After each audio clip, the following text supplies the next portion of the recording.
Hello crafty friends and welcome back to my channel. I'm so excited to be sharing this video with you guys because today I'm taking part in the Simon Says Stamp You're My Favorite Release blog hop. Well, we are on day 2 of this inspiring hop and the new release is absolutely packed with creativity from playful stamps to coordinating dies to stunning layering stencils, fun papers and eye-catching embellishments. Well, before we dive into the projects that I created, let's talk about this awesome giveaway that's happening right now. So, when you shop for $30 or more from this latest new release, you will receive a Simon's Stamp exclusive Sunny Fern emboss and cut folder, which will be automatically added to your cart. Don't forget to head over to my blog for more fun details about this hop and to see what other talented creators have created. Well, before we jump into today's card tutorial, I would be absolutely grateful if you could take a moment to subscribe to my channel and hit on the bell icon so that you get notified whenever I post a new video. For today's video, I kept things very clean and simple with two elegant birthday cards featuring the Big Botanical Stamp Set from the latest release.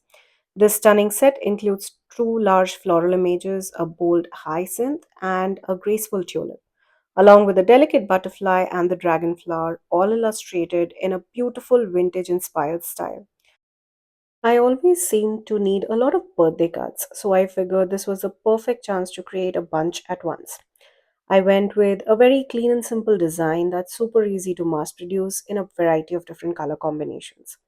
While I'm making birthday cards today, this layout works beautifully with any sentiments you choose. To start with, I placed an A2 size panel in my stamping tool and chose the two large floral images from the set for my card fronts.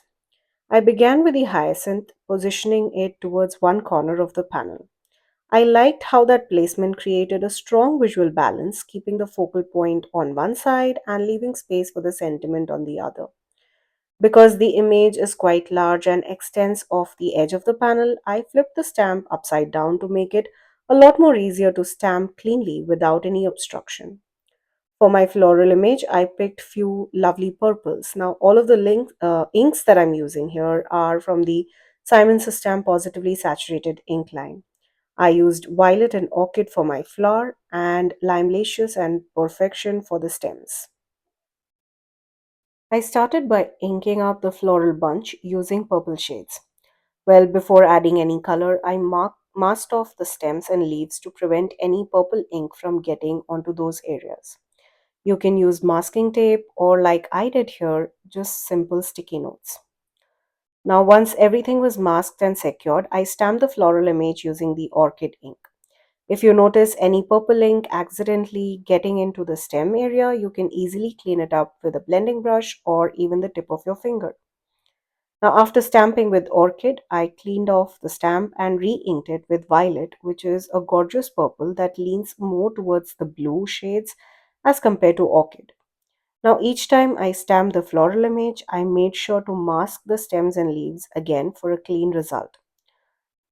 Then I repeated the same exact process for the stems and leaves, this time using beautiful greens. We have Perfection and Limelacious, again from the Simon's Stamp Positively Saturated ink line.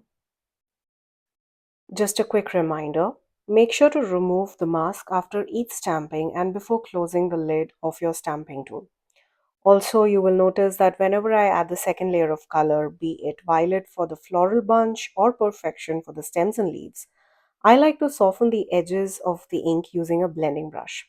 This helps fade the ink slightly and create a more dimensional blended look. If you look closely, you will notice both orchid and violet on the flowers and a beautiful mix of the two shades of greens on the stems and leaves.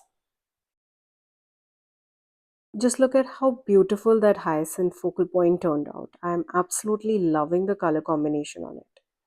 Now, since we are mass producing these cards, I like to work in batches. So, with the hyacinth done for card number 1, I moved on to creating the focal point for card number 2. This time I used the tulip image and stamped it on the second card front, blending using soft pink and yellow shades for the flower and using the same greens for my stems and leaves. Now I followed the same masking technique to protect the areas I didn't want to ink.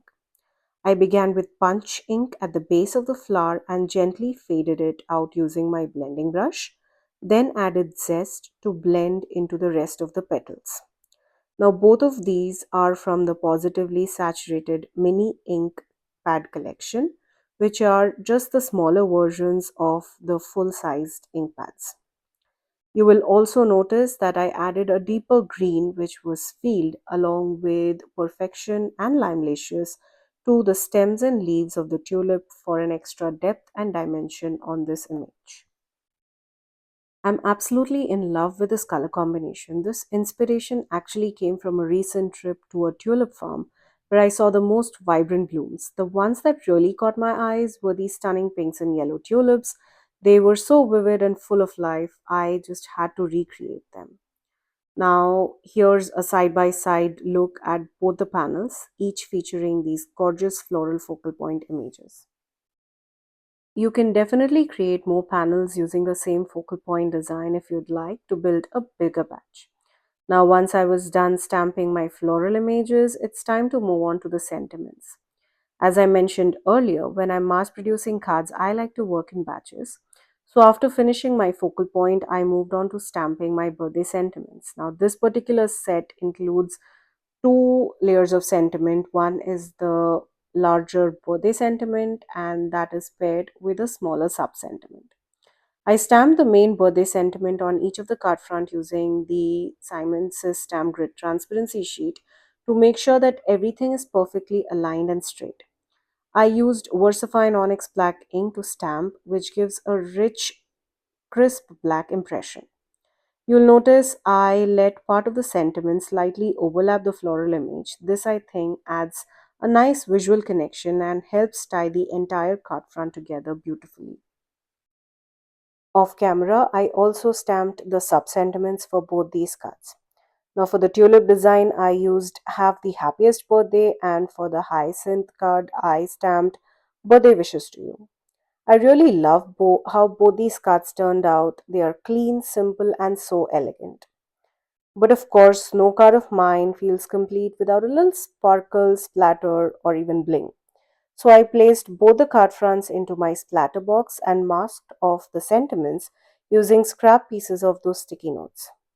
Then, using a paintbrush dipped in black watercolor, I gently tapped it to create some soft random splatters across each of those card fronts. I let the panels completely dry before removing the masks and mounting them onto a top folding A2 size card base. Here's a look at the finished cards. I absolutely love how these cards turned out. This was such a fun and quick project, and I can definitely see myself creating more of these in a variety of different color combinations, creating more birthday cards, or even swapping out the sentiments to build a beautiful gift set.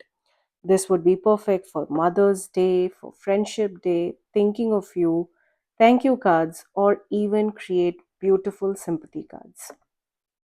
I hope you had fun watching today's video as much as I loved creating these beautiful cards. All the supplies that I used to create these cards will be linked down in the description box below. Please note that all of these links are affiliate links, which means that if you shop using one of my links, I will get a small commission at no cost to you guys. Your support is always appreciated. Don't forget to check out my blog post for more details on today's blog hop, and be sure to browse the You're My Favorite Release photo gallery from Simon's Stamp for even more inspiration. I will have the link for everything again in the description box below. Thank you again for joining me today. Until next time, stay safe.